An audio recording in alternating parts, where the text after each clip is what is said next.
Hello everyone, welcome to your professor. ఈ రోజు మన క్లాస్ లో AWS ఫ్రీ టైర్ అకౌంట్ ఎలా క్రియేట్ చేసుకోవాలి, అలాగే AWS ఎందుకు పాపులర్ అయింది, దాన్ని మనం కెరీర్ గా ఎందుకు చూస్ చేసుకోవాలనే విషయాల గురించి ఈ రోజు తెలుసుకుందాం. ఓకేనా? మరి లెట్స్ గెట్ స్టార్టెడ్. సో ఇక్కడ why AWS cloud is popular. So AWS is the first cloud service provider. అంటే ఏంటంటే AWS అనే కంపెనీ ఫస్ట్ క్లౌడ్ సర్వీసెస్ అనేది స్టార్ట్ చేసింది. User friendly and less complexity comparing with the other cloud providers. So ఎందుకు అది ఎంత popular అయిందంటే అందరికీ అర్థమయ్యే విధంగా అందరూ యూజ్ చేసుకునేలాగా AWS సర్వీసెస్ అనేది ఉంటుందన్నమాట with the comparing of other cloud providers. తర్వాత highest share value in worldwide market. So present ఏంటంటే బిజినెస్ ప్రాస్పెక్టివ్ లో షేర్ మార్కెట్ లో హైయెస్ట్ గా AWS క్లౌడ్ అనేది ఉంది. సో ఇంకోటి ఏంటంటే కస్టమర్ సాటిస్ఫాక్షన్ బిజినెస్ ప్రాస్పెక్టివ్. అంటే ఏంటంటే కస్టమర్స్ 100% సాటిస్ఫై అయ్యేలాగా AWS క్లౌడ్ వాళ్ళు ఆ సర్వీసెస్ అనేది ఇస్తారనమాట. సో దీనివల్ల ఏమవుతుంది అని అంటే డైరెక్ట్ ఇండైరెక్ట్ గా ఎంప్లాయ్మెంట్ అనేది ఇంక్రిమెంట్ అవుతుంది. సో ఇలా day by day increasing their customers. So customers increase అవుతున్నారు, అలాగే వాళ్ళ యొక్క బిజినెస్ వాల్యూస్ కూడా పెరుగుతున్నాయి కాబట్టి ఎంప్లాయ్మెంట్ అనేది పెరుగుతుంది. సో ఇలాంటి కారణాల వల్ల మనం AWS అనేది యాజ్ ఎ కెరీర్ గా మనం చూస్ చేసుకోవచ్చు. తర్వాత ఏంటంటే how to create AWS account. So AWS account ని మనం ఫ్రీగా ఎలా క్రియేట్ చేసుకోవాలనేది మనం చూద్దాం ఇప్పుడు. సో ఫస్ట్ ఏంటంటే బ్రౌజర్లో AWS కన్సోల్ లాగిన్ లోకి వెళ్ళిన తర్వాత ఇలా మీకు కొన్ని URLs అనేది ఓపెన్ అవుతాయి అనమాట. సో ఇక్కడ ఏంటంటే AWS కన్సోల్ మేనేజ్మెంట్ లోకి వెళ్ళిన తర్వాత ఇది క్లిక్ చేశాక మీకు ఒక UA అనేది ఓపెన్ అవుతుంది. ఇక్కడ చూడండి, create and AWS account. So దీని మీద ప్రెస్ చేసిన తర్వాత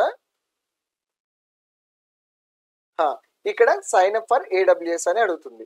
సో ఈ సైన్ అప్ ఫర్ AWS లో ఫస్ట్ ఏమడుతుంది, root user email address. So root user అంటే ఏంటంటే అడ్మిన్ అంటే ఎవరంటే ఈ యొక్క కన్సోల్ ని ఎవరైతే క్రియేట్ చేస్తున్నారో వాళ్ళు అడ్మిన్ అవుతారు. సపోజ్ ఒక కంపెనీ AWS లో ఒక అకౌంట్ క్రియేట్ చేసుకుంది అనుకోండి, సో ఆ కంపెనీ రూట్ యూజర్ అవుతుంది. సో ప్రెసెంట్ నేను ఈ కన్సోల్ అనేది నేను క్రియేట్ చేసుకుంటున్నాను కాబట్టి సో ఇదేమవుతుంది, దీంట్లో నేను అడ్మిన్ అవుతాను. సో ఇక్కడ ఏం చేయాలి, ఇక్కడ నా యొక్క జీమెయిల్ ఐడిని నేను ఇవ్వాల్సి ఉంటుంది. ఇక్కడ నా జీమెయిల్ ఐడిని ఇచ్చేస్తున్నాను అనమాట.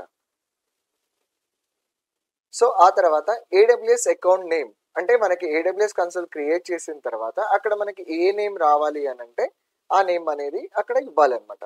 సో ఇక్కడ నేను ఏమి ఇస్తున్నాను అంటే AWS టెస్ట్ అని ఇస్తున్నాను. సో ఆ తర్వాత ఏమవుతుంది అంటే వెరిఫై ఈమెయిల్ అడ్రస్. సో ఇది ప్రెస్ చేసిన తర్వాత మన అకౌంట్ అంటే మన జీమెయిల్ ఐడికి ఒక కన్ఫర్మేషన్ మెయిల్ అనేది వస్తుంది. సో ఈ విధంగా మనకి ఒక వెరిఫికేషన్ నెంబర్ అనేది వస్తుంది, కోడ్ అనేది. సో దాన్ని మనం కాపీ చేసుకొని ఈ వెరిఫికేషన్ కోడ్ని ఇక్కడ ఎంటర్ చేయాలి. ఓకే, సో వెరిఫై ప్రెస్ చేసిన తర్వాత మళ్ళీ నెక్స్ట్ లెవెల్లో ఏమడుతుందంటే మీరు క్రియేట్ చేసిన యూజర్కి పాస్వర్డ్ అనేది ఎంటర్ చేయాలి. So now I'm creating a password. ఇక్కడ నేను ఒక పాస్వర్డ్ క్రియేట్ చేసిన తర్వాత సో నాకు సేవ్ చేయాల్సిన అవసరం లేదు. సో ఇక్కడ ఏమడుగుతుంది అని అంటే నెక్స్ట్ స్టెప్లో కాంటాక్ట్ ఇన్ఫర్మేషన్ అడుగుతుంది. సో మీరు అది బిజినెస్కి యూజ్ చేయాలనుకుంటున్నారా లేదంటే పర్సనల్కి యూజ్ చేస్తున్నారా అనేది చూద్దాం. సో మనం పర్సనల్ కాబట్టి పర్సనల్ అనేది ఇస్తాం. సో ఇక్కడ మన నేమ్ అనేది ఇవ్వాల్సి ఉంటుంది. సపోజ్ నేను నా నేమ్ ఇస్తున్నాను, ఆ తర్వాత మన ఫోన్ నెంబర్, ఇంకొకటి మనది ఏ కంట్రీ అనేది కూడా అక్కడ ఇవ్వాల్సి ఉంటుంది. సో ఇండియా కాబట్టి ఇండియా ఇచ్చాను. ఓకే ఓకే సో ఇక్కడ నా నెంబర్,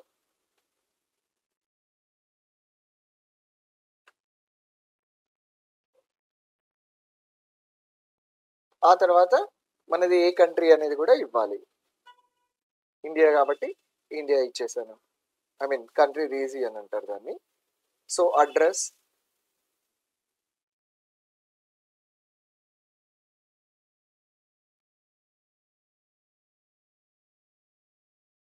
and city,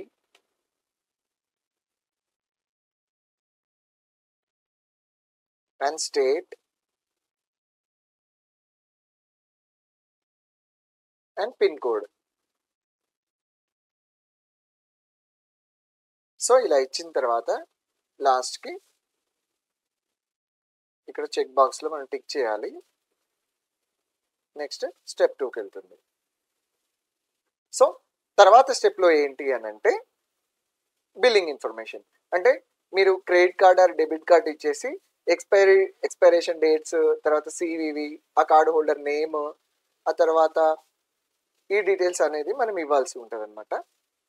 సో ఇలా బ్యాంక్ డీటెయిల్స్ ఇచ్చిన తర్వాత మన అడ్రస్ కూడా అడుగుతుంది. సో మనం ఎంటర్ చేసిన అడ్రస్ని మనం సెలెక్ట్ చేసుకోవచ్చు. ఆ తర్వాత డూ యూ హ్యావ్ పాన్, అక్కడ మ్యాండేటరీ ఏం కాదు.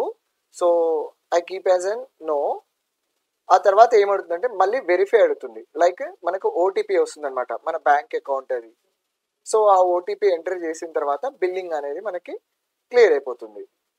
సో ఎందుకు బిల్లింగ్ అడుగుతారు అని అంటే ఫ్రీ టైర్ అకౌంట్ ఇస్తారు మనకి అమెజాన్ వాళ్ళు, బట్ అక్కడ ఏమవుతుంది అని అంటే కొంత జీబీ వరకే మనకు ఫ్రీ ఉంటుంది. సో ఆ తర్వాత మనకి బిల్లింగ్ అనేది అవుతుంది కాబట్టి ఆ సర్వీసెస్ యూజ్ చేసుకోవడానికి.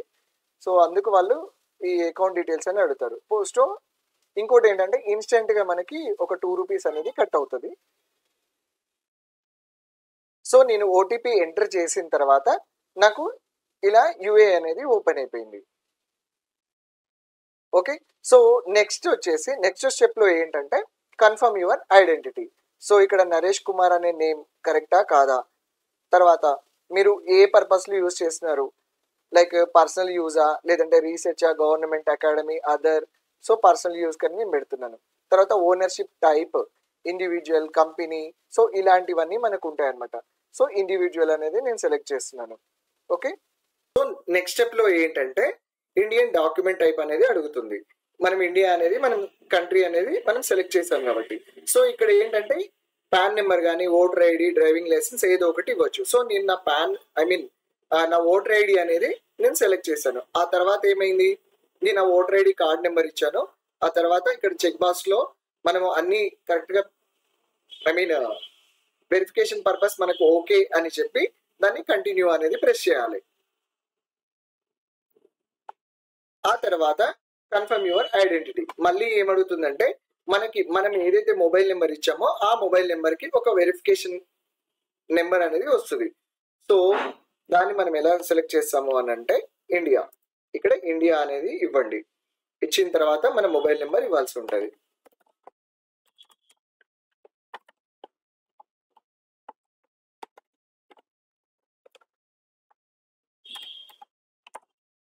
ఆ తర్వాత ఇక్కడ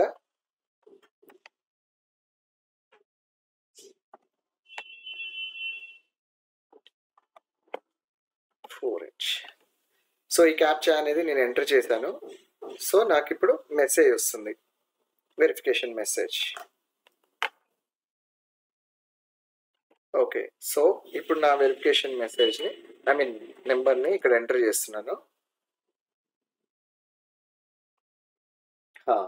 నెక్స్ట్ స్టెప్లో మనం ఏమడుగుతుందంటే ఇక్కడ మళ్ళీ బేసిక్ సపోర్ట్ ఫ్రీ కావాలా, డెవలప్మెంట్ కావాలా, లేకుంటే బిజినెస్ సపోర్ట్ కావాలా.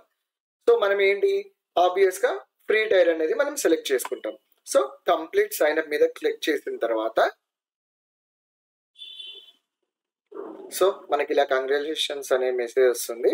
ఆ తర్వాత ఏంటంటే go to the AWS management console. So ఇప్పుడు మనము లాగిన్ అనేది కంప్లీట్ అయిపోయి AWS కన్సోల్కి మనము రీడైరెక్ట్ అయ్యాము. తర్వాత లాస్ట్ స్టెప్లో ఇంకోటి ఏమడుగుతుందంటే మన పర్సనల్ డీటెయిల్స్, అంటే మనం ఏం జాబ్ చేస్తున్నాం ఏంటి ఇవన్నీ. సో మనము సాఫ్ట్వేర్ డెవలపర్ యాజ్ ఇంజనీరా లేదంటే మనం ఏంటి బిజినెస్ అనేది అడుగుతుంది. సో నేను ఇది సెలెక్ట్ చేస్తున్నాను. సో ఐఎమ్ ఇంట్రెస్టెడ్ ఇన్, అంటే ఏ ఏరియాలో మనకు కావాలి, ఏ టూల్స్ కావాలా, బిగ్ డేటానా, కంటెంట్ డెలివరీయా, డెవాప్సా, సో గేమింగా, ఇలాంటివన్నీ అడుగుతున్నారు అనమాట. సో డెవాప్స్ అనేది మనం సెలెక్ట్ చేస్తాం. సో మనకి మనం ఇచ్చే డీటెయిల్స్ అనేది కంప్లీట్ అయిపోయింది. సో అలా అకౌంట్ అనేది క్రియేట్ చేసిన తర్వాత ఇక్కడ సైన్ ఇన్ టు ద కన్సోల్లోకి వెళ్ళాలన్నమాట. సో అక్కడ ఏంటి రూట్ యూజర్ ఈమెయిల్ అడ్రస్ అని అడుగుతుంది కదా. మనము స్టార్టింగ్ ఏదైతే ఈమెయిల్ అడ్రస్ ఇచ్చామో ఆ ఈమెయిల్ అడ్రస్ ఇస్తే సరిపోతుంది. ఆ తర్వాత పాస్వర్డ్ ఎంటర్ ఇవ్వాలన్నమాట. సో ఆ పాస్వర్డ్ ఎంటర్ ఇచ్చిన తర్వాత మనకి AWS కన్సోల్ అనేది ఓపెన్ అయిపోతుంది. సో ఇలా మనకి AWS కన్సోల్ అనేది ఓపెన్ అవుతుంది. చూసారు కదా AWS అకౌంట్ ఎలా క్రియేట్ చేసుకోవాలో. సో నెక్స్ట్ వీడియోలో అన్ని సర్వీసెస్ ఎలా క్రియేట్ చేసుకోవాలి, సో సర్వీసెస్ ఎలా ఉంటాయి ఏంటి అనేది మనం చూసేద్దాం. ఓకేనా మరి నెక్స్ట్ వీడియోలో మళ్ళీ కలుద్దాం.